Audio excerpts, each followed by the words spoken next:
දවසේ සිතුවිල්ලේ දේව වචනය සමග එකතු වන ඔබ සැමට ආශිර්වාදමත් සුබ දවසක් වේවා. අද දින දවසේ සිතුවිල්ලේ තේමාව ඔබගේ සිතේ රහස් දන්නා වූ දෙවියන් වහන්සේ. අද දින දවසේ සිතුවිල්ලේ බයිබල් පදය ගීතාවලිය 44 වන පරිච්ඡේදයේ 21 වන පදය. මක්නිසාද උන්වහන්සේ සිතේ රහස් දන්නාසේක. ආමේන්. අද දවසේ මෙනෙහි කිරීම. සෙනෙහවන්ත කිතුණුවෙනි. සිතේ රහස් දන්නා වූ දෙවියන් වහන්සේ කෙරේ විශ්වාස කරන උන්වහන්සේ විසින් තමන් සන්තක සෙනගක් කොට තෝරාගත් ඔබ ඊතා වාසනාවන්තයි. සෑම මිනිසෙකුම ඔවුන්ගේ ජීවිතය තුළ තිබෙන දුක, අදෝනාව, රහස් පාප යනාදිය සිතේ සගවාගෙන ජීවත් වේ. ඔවුන්ගේ පාපය නිසා රහසින් එහි විපාක විඳින අවස්ථා බොහෝය. ඇතැම් විට ඒ පුද්ගලයාගේ සිතට ඔවුන්ගේ හෘද සාක්ෂිය තුලින් මහස්සේ ඔවුන්ගේ පාපය ගැන වද දෙනු ලැබේ. එමෙන්ම එම වේදනාවන්, පීඩාවන් අන් අයට නොකියා තනියම විඳ දරා ගන්නෝ බොහෝ වෙති. එවිට එවැන්නන් මානසිකව පහතට වැටෙනු ඇත. එමෙන්ම ඔවුන් ප්‍රාර්ථනා කළ සිහින ලෝකයේ බිඳ වැටීම නිසා ඇතිවන දුර්වල සිතුවිලි කාටවත් කියාගත නොහැකිව දුක් වේ. ඔබත් එවැනි පීඩාවකට හසු වී දුක් විඳින කෙනෙක් නම් ඔබගේ සිත නොකලබේවා. කිතුණුවෙනි. ගීතාවලිය 139 වන පරිච්ඡේදයේ දෙවන පදයේ පවසන්නේ එබැවින් දුරදීම මාගේ සිතුවිල්ල ඔබට තේරේ කියාය. අප විදවන දේ ගැන රහස් දන්නේ දෙවි සමිඳුන් බව මෙයින් සනාථ වේ. එසේම අපට උපකාර කිරීමට හැකි වන්නේද අපගේ හදවතේ රහස් දකින දෙවි සමිදානන්ට පමණක් බව අපට මෙයින් වැටහෙනු ඇත. ඔබට උපකාර කිරීමට මෙම දේව පණිවිඩයෙන් සුද්ධාප්‍යානෝ මඟ පෙන්වන සේක. තවද උන්වහන්සේගේ බලවත් මන්ත්‍රණය ඔබට දෙන සේක්වා. ඔබ ඊතා අනර්ග වූ කිතුණුවෙකි. කිතුණුවෙනි.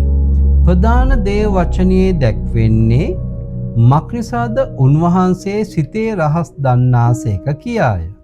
ගීතාවලිය 139 වන පරිච්ඡේදයේ 7 වන පදයේ පවසන්නේ ඔබගේ ආත්මය කෙරෙන් කොතනට යන්නෙම්ද, ඔබ ඉදිරියෙන් කොතනට පලා යන්නෙම්ද කියා ගීතිකා කරුවානෝ දෙවි සමිඳුන්ගෙන් අසනසේක.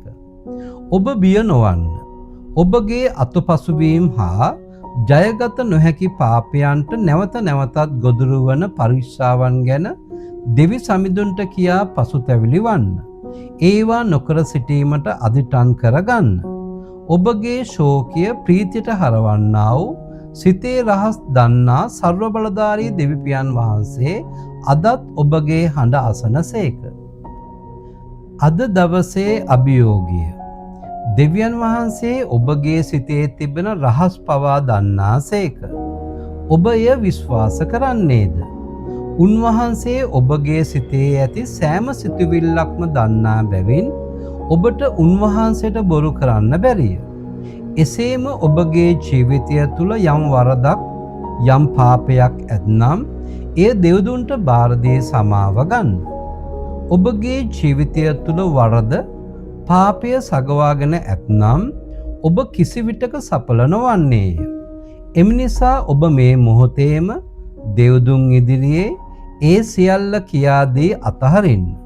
එවිට උන්වහන්සේගේ කරුණාව ඔබටද හිමි වේ. දැස් පියාගෙන මා සමග මෙම යාඥාව කරන්න. මාගේ යේසුනි, දෙවිඳුන් මාගේ සිතේ රහස් දන්නා වූ දෙවිඳුන්ය. දෙවිඳුන්ගෙන් සැඟව පලා යාමට මාහට කිසිසේත්ම නොහැක. දෙවි සමිඳුනි, මා තුල සැඟවී ඇති පාපයන්ගෙන්ද නැවත නැවතත් සිදුවෙන පරීක්ෂාවලින්ද මාව ගලවාගත මැනව.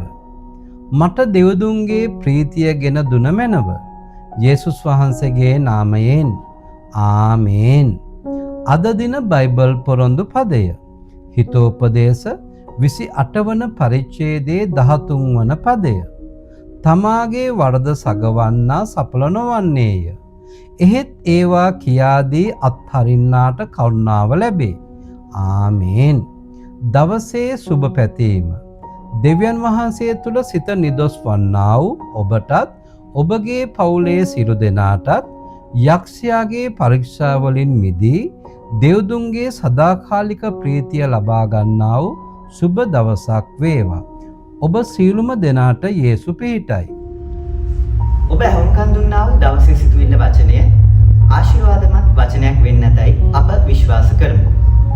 මෙම වචනය ඔබට දිනපතා ගෙන්වා ගැනීමට හෝ යාඥාවක් උපදෙසක් අවශ්‍ය නම් 07115 883 යන WhatsApp දුරකථන අංකයට කෙටි පණිවිඩයක් එවන්න. ඔබ සියලු දෙනාටම ජේසු පිහිට